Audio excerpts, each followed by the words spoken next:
അങ്ങനെ ഏകദേശം 1 മണിക്കൂർ നീണ്ടു നിന്ന ഈ ആക്ടിവിറ്റിയുടെ അവസാനത്തെ ചില പോയിന്റുകളിലേക്കാണ് ഇപ്പോൾ പോയിക്കൊണ്ടിരിക്കുന്നത്. അപ്പോൾ തുടക്കത്തിൽ കുറച്ച് ടെൻഷനായെങ്കിലും മൊട്ടാപ്പി വളരെ കൂളായിട്ടാണ് ഓരോ ഒബ്സ്റ്റാക്കിൾസും ടാക്കിൾ ചെയ്ത് വന്നത്. അപ്പോൾ ഇപ്പോൾ സിപ്പ് ലൈൻ ചെയ്തുകൊണ്ടിരിക്കുന്നത് വാലി ഓഫ് വേവ്സ് എന്ന സെക്ഷൻ്റെ മുകളിലൂടെയാണ്. ഇതൊരു വലിയൊരു പൂളാണ് കേട്ടോ. ഇവിടെ ഓരോ ഇടവേളകളിൽ ആർട്ടിഫിഷ്യൽ വേവ്സ് ഒക്കെ ഉണ്ടാവും. അപ്പോൾ ഒരു ബീച്ചൊക്കെ പോലെയുള്ളൊരു സെറ്റപ്പാണിത്. അപ്പോൾ ഞാനിപ്പോൾ ചെയ്യുന്നത് ഇവിടെയുള്ള ലേസി റിവർ എന്നൊരു ആക്ടിവിറ്റിയാണ്. ഇത് ചെയ്യുന്നത് നമ്മൾ 8ൻ്റെ ഷേപ്പിലുള്ള ഒരു ട്യൂബിൽ ഇരുന്നുകൊണ്ടാണ്. അപ്പോൾ അറ്റ് എ ടൈം 2 പേർക്ക് ഇരുന്ന് പോകാവുന്ന ഒരു ട്യൂബാണ്.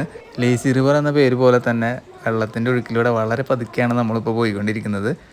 അപ്പോൾ ഇപ്പോൾ നമ്മൾ പോയിക്കൊണ്ടിരിക്കുന്നത് ഏകദേശം ഒരു ഗുഹയൊക്കെ പോലെയുള്ള സെറ്റപ്പിലൂടെയാണ് കേട്ടോ. അപ്പോൾ ഈ ആക്ടിവിറ്റി തുടങ്ങുന്നതിനേക്കാളും മുമ്പ് മൊട്ടാപ്പി തണുപ്പാണെന്ന് പറഞ്ഞിട്ട് സ്കൂട്ടായ കാരണം ഞാൻ ഒറ്റയ്ക്കാണ് ഇത് ചെയ്തത്. അപ്പോൾ ഈ ആക്ടിവിറ്റി ഒക്കെ ചെയ്ത് കഴിഞ്ഞപ്പോൾ വിശപ്പിൻ്റെ വിളി ഉച്ചസ്ഥായിലെത്തിയ കാരണം ഇനി എന്തെങ്കിലും കഴിച്ചിട്ട് മതി ബാക്കി പരിപാടി എന്ന് പറഞ്ഞുകൊണ്ട് ഞങ്ങൾ ഫുഡ് കോർട്ടിലേക്ക് പോകാൻ നിൽക്കുകയാണ് ഇപ്പോൾ. അപ്പോൾ തുടക്കത്തിൽ വന്ന അതേ വഴിയിലൂടെ തന്നെയാണ് നമ്മളിനി ഫുഡ് കോർട്ടിലേക്ക് പോയിക്കൊണ്ടിരിക്കുന്നത്. അപ്പോൾ ഈ ബ്രിഡ്ജിൻ്റെ പ്രത്യേകത എന്താണെന്ന് വെച്ചാൽ 2 സൈഡിലും ഇതുപോലെ ആനകളുടെ പ്രതിമകളൊക്കെ വെച്ച് ഒരു ജംഗിൾ ബുക്ക് അല്ലെങ്കിൽ ജുമാൻജി വൈബാണ് കേട്ടോ നമുക്കിവിടെ വന്നാൽ കിട്ടുന്നത്. അപ്പോൾ ഞാൻ മുമ്പ് അപ്ലോഡ് ചെയ്ത വീഡിയോ കാണാത്തവരുണ്ടെങ്കിൽ ദയവ് ചെയ്ത് ആദ്യം ആ വീഡിയോ കാണുക. ചെറുതായിട്ട് മഴയൊക്കെ ചാറുന്നുണ്ട് കേട്ടോ. അതുപോലെ ആകാശം നല്ല ക്ലൗഡി ആയിട്ട് ഇരിക്കുന്നുണ്ട്. അപ്പോൾ ഫുഡ് കഴിച്ച് വരുമ്പോഴേക്കും നല്ല മഴയാവുമെന്ന് കണ്ടറിയാം നമുക്ക്. സൺസിറ്റിയുടെ ഫുൾ ട്രാവൽ വീഡിയോ ഉടനെ തന്നെ നമ്മുടെ ചാനലിൽ അപ്ലോഡ് ചെയ്യും. അപ്പോൾ ഞാൻ മുമ്പത്തെ വീഡിയോയിൽ പറഞ്ഞ പോലെ സൺസിറ്റിയുടെ ഒരു പ്രത്യേകത ഇതിൻ്റെ ആർക്കിടെക്ചർ തന്നെയാണ്. ഒരു പഴയ കോട്ടയുടെ റൂയിൻസ് പോലെയാണ് അവരിത് ഡിസൈൻ ചെയ്തിട്ടുള്ളത് കേട്ടോ.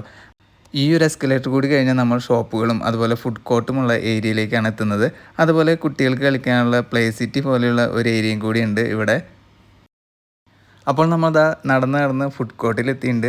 ഇവിടെ ഒരു ഇന്ത്യൻ റെസ്റ്റോറൻറ്റ് ഉണ്ട് കേട്ടോ. രാജ് എക്സ്പ്രസ് എന്നാണ് അതിൻ്റെ പേര്. സൗത്ത് ആഫ്രിക്കയിൽ തന്നെ 1-2 ലൊക്കേഷനുകളിലുള്ള ഒരു ചെറിയൊരു ഫുഡ് ചെയിനാണ് ഈ രാജ് എക്സ്പ്രസ്.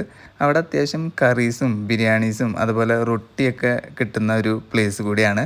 പക്ഷേ നമ്മൾ സൗത്ത് ആഫ്രിക്ക വരുമ്പോൾ സ്ഥിരമായിട്ട് പോകാറുള്ള മറ്റൊരു സ്ഥലമാണ് സിംപ്ലി ഏഷ്യ. ഒരു തായ് ഫുഡ് റെസ്റ്റോറൻറ്റ് ചെയിനാണ്. മെയിനായിട്ട് സൗത്ത് ആഫ്രിക്കയിലാണ് അവർ ഓപ്പറേറ്റ് ചെയ്യുന്നത്.